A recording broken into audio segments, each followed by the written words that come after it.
I'm going to begin with a small game. I'm sure you all must have heard about it. Never have I ever. I will just quickly present some statements. Go through them. Open your palm, open your fingers, and see if you resonate with them. Start closing your fingers. Never have I ever felt excluded, not spoken up under the pretext of the fear of being judged or being scared of being negatively evaluated in a group. Never have I ever been lazy to organize my space or thoughts, leading to an emotional turmoil or decline in work efficiency. Never have I ever craved for external validation and need to be rewarded by someone else. Never have I ever feared saying no because I thought I would lose them as a friend. And never have I ever rather focused on the problem and cribbed about finding a solution. What do we see around us? Almost all the fingers are closed, or perhaps most of them are closed. So yes, we all go through this. It's normal. You are not alone in this journey. 2008, I evolved from a sister, a daughter, to become a mother to a child who is a proud student of the school. But something in me was chattering, was disturbing me, was making me feel sweat, panting, and stressed. You have to be a good mother. You have to make your child a successful one. You better watch it. This is a difficult responsibility. 2010, I was blessed with another child, and yet my another zone of stress began. I started to prove myself I do not have to make those mistakes which I made during the time of my first child. And I started joining parent coaching groups. I started joining mother-toddler groups. Yet, I was always underconfident as a parent. However, within my evolution, I realized that it is not only about being intelligent, academically achieving, or probably holding a badge in a school. I wanted my children to be self-aware. I wanted my children to have their own opinion. I wanted my children to develop the power of validation and discretion between the truth and what is myth told to them. I also wanted my children to develop organization, not only in their cupboards and books, but also in their thoughts, aka decluttering of the mind, decluttering of the emotions, and decluttering of the feelings, so that their true potential could be enhanced. I am Sakshi Harlalka, practicing as a counseling psychologist, dealing primarily with adolescents and their issues.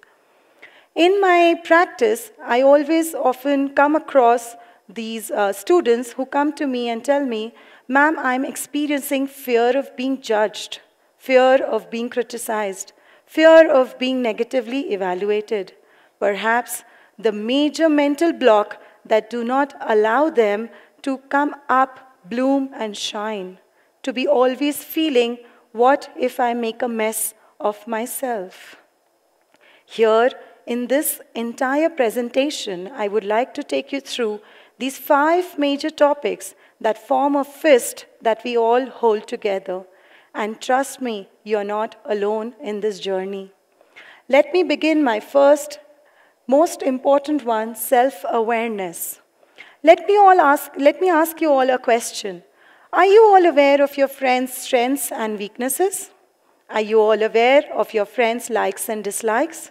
Yes, you would be. You would be aware of your friends' likes and dislikes. Let me ask you another question. Are you aware of your own likes and dislikes? Are you aware of your own strengths and weaknesses? Are you aware of your own capabilities? Perhaps yes, or maybe not. Yes, my friends, this is the most important thing, that we are aware of the people probably sitting next to us in this auditorium today, but not about our own selves. Introspection is the biggest key to be self-aware. However, Harvard Business Review has proposed a journal which says that if introspection is not done correctly, starting with focusing on the negative, focusing on the mistake, you would land up feeling dejected, disappointed, helpless of yourself. So introspection is required, is a vital tool for self-awareness. However, what matters is should be done in the right manner.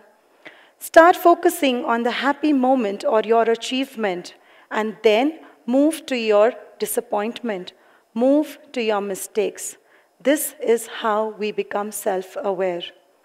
Next, following this is disorganization to organization. I'll share a small story. My daughter wanted to go for a party with all of us in a family dinner. She was looking for this favorite black t-shirt of hers.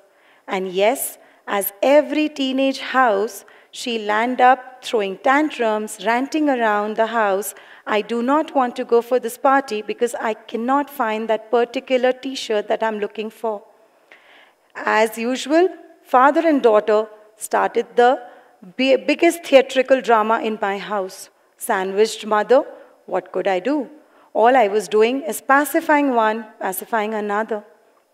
She said, let me go and buy a new one.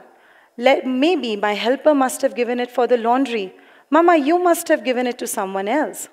And then, in this entire process, she started feeling helpless, disappointed, angry, upset, sad, dejected, and finally gave up going for that party.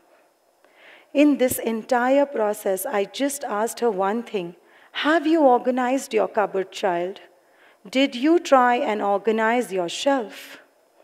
This is what I'm talking just about a cupboard.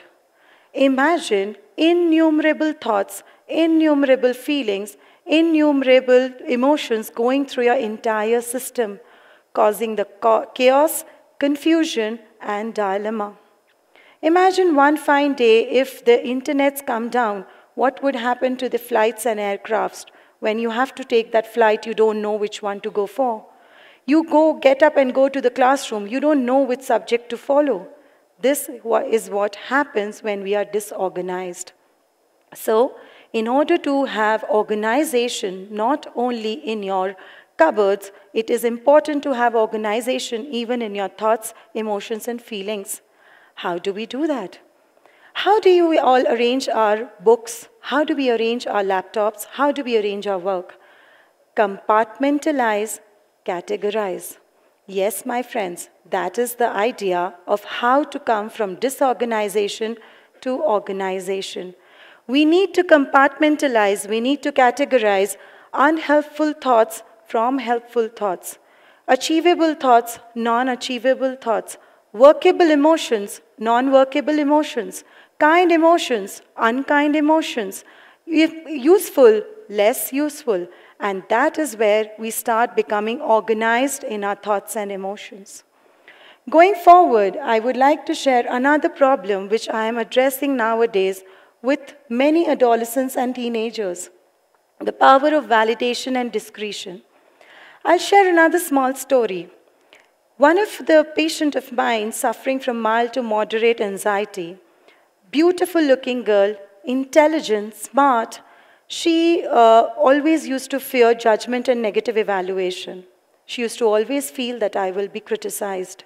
What if people will make fun of me? What if I become a part of a laughing stock? One fine day, her class teacher asked her to give a presentation because she was very good at her subject and she knew the chapter very well. So the teacher asked her among 30 students that would you like to walk up and simplify the content for your students, for your fellow mates, for your classmates, so that they can also learn the way you've learned it. And this girl, she went on crying, sweating, choked, breathless. She went to her house, was crying all day. Her mother asked, what happened? She said, I do not want to go to the school tomorrow.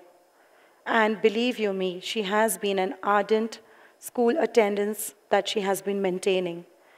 Her mother asked her, What's wrong with you? She did not say anything. I am having stomachache. I'm not feeling well.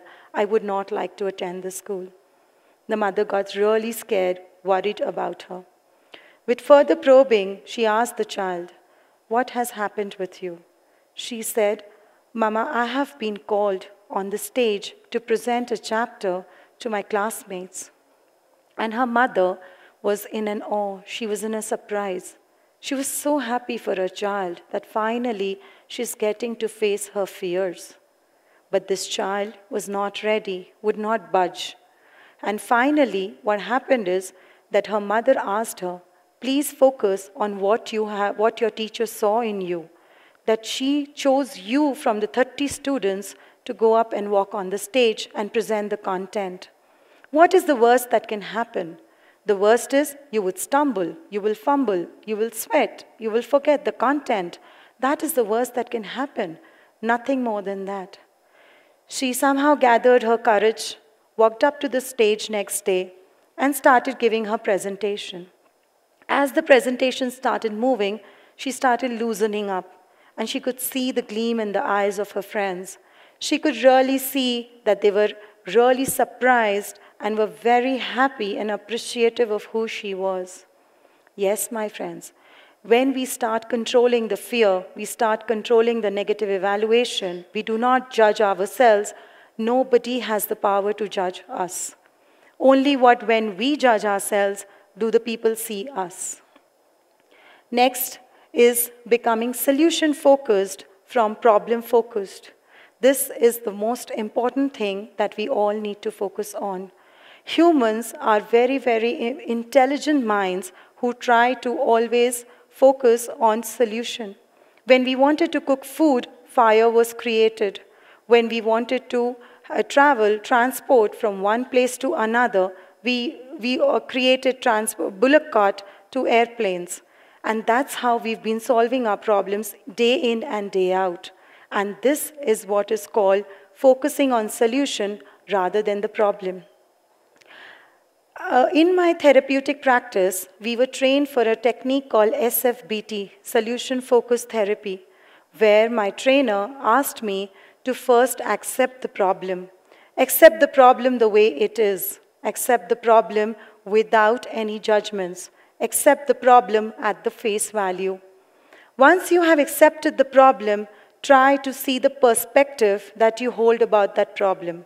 And once you see what is your perspective, dissect the problem as per your understanding, not as per the understanding of other person.